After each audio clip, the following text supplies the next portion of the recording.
লাইলাতুল কদর রাতের কি গুরুত্ব ভিডিওটা দেখলেই বুঝতে পারবেন। লাইলাতুল কদর শব্দের মানে লায়ল মানে রাত, কদর মানে বিধান বা ক্ষমতা বা অনেক শ্রদ্ধা অথবা রাজকীয়। তাহলে লাইলাতুল কদরের মানে হচ্ছে ক্ষমতার রাত অথবা বিধান দেওয়ার রাত অথবা রাজকীয় রাত অথবা অনেক শ্রদ্ধার রাত। আর লাইলাতুল কদরের গুণের কথা যদি বলতে হয়, এটা যে রমজান মাসের শ্রেষ্ঠ রাত শুধু তাই নয়, সারা বছরের মধ্যে এটা হচ্ছে শ্রেষ্ঠ রাত। এই রাতে পবিত্র কোরআন অবতীর্ণ হয়েছিল। আল্লাহ সুবহানাহু ওয়া তাআলা পবিত্র কোরআনে বলেছেন, সূরা কদর অধ্যায় নম্বর ৯৭ আয়াত ১ থেকে ৫, ইন্না আনজালনাহু ফি লাইলাতুল কদর ওয়া মা আদরাকা মা লাইলাতুল কদর লাইলাতুল কদর খায়রুম মিন আলফি শাহর তানাজ্জালুল মালাইকাতু ওয়ার রূহু ফিহা বিইজনি রাব্বিহিম মিন কুল্লি আমর সালামুন হিয়া হাত্তা মাতলাল ফজর।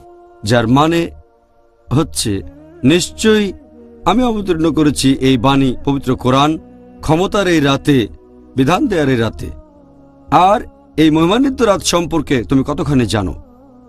ক্ষমতার এই রাত এটা হাজার মাস অপেক্ষা শ্রেষ্ঠ।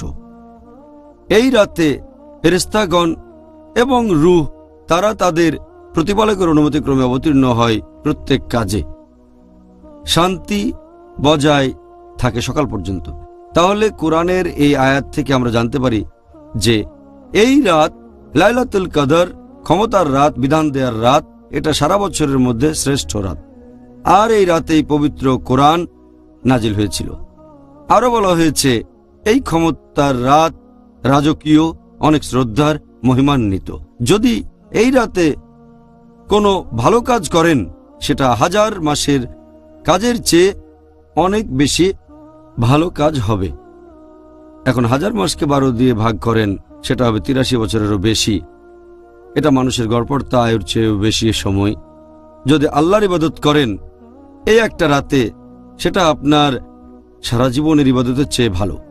এছাড়াও বলা হয়েছে যে এই রাতে ফেরেশতাগণ এবং রূহ পৃথিবীতে নেমে আসেন আল্লাহ সুবহানাহু ওয়া তাআলার অনুমতিক্রমে। আর এই রাতে শান্তি বজায় থাকে সকাল পর্যন্ত। এছাড়াও পবিত্র কোরআনে উল্লেখ করা হয়েছে সূরা দুখান অধ্যায় নম্বর 44 আয়াত ৩ ও ৪ যে আমি তো এই পবিত্র কোরআন অবতীর্ণ করেছি এক আশীর্বাদের রজনীতে, আর শয়তান সম্পর্কে সতর্ক করেছি।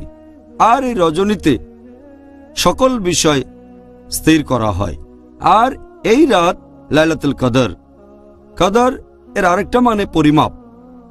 এটা আছে পবিত্র কোরআনে সূরা কামার অধ্যায় নম্বর 54 আয়াত নম্বর 49, নিশ্চয়ই আমি প্রত্যেক জিনিস সৃষ্টি করেছি নির্ধারিত অনুপাত এবং পরিমাপে।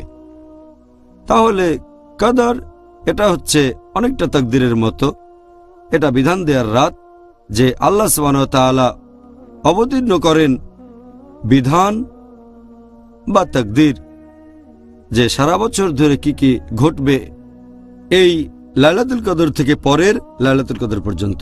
এই কারণে আমাদের প্রিয় নবী মুহাম্মদ সাল্লাল্লাহু আলাইহি ওয়াসাল্লাম বলেছেন, এটা আছে সহিহ বুখারীতে খণ্ড নম্বর 3 বুক অব সুপিরিয়রিটি অব লাইলাতুল কদর হাদিস নম্বর 2014, যদি কেউ নামাজ পড়ে কদরের রাতে ইমানের সাথে আল্লাহর পুরস্কার লাভের আশায়, তার অতীতের সব গুনাহ ক্ষমা করা হবে। এই হচ্ছে কদরের রাত্রির গুণ এবং মহত্ব।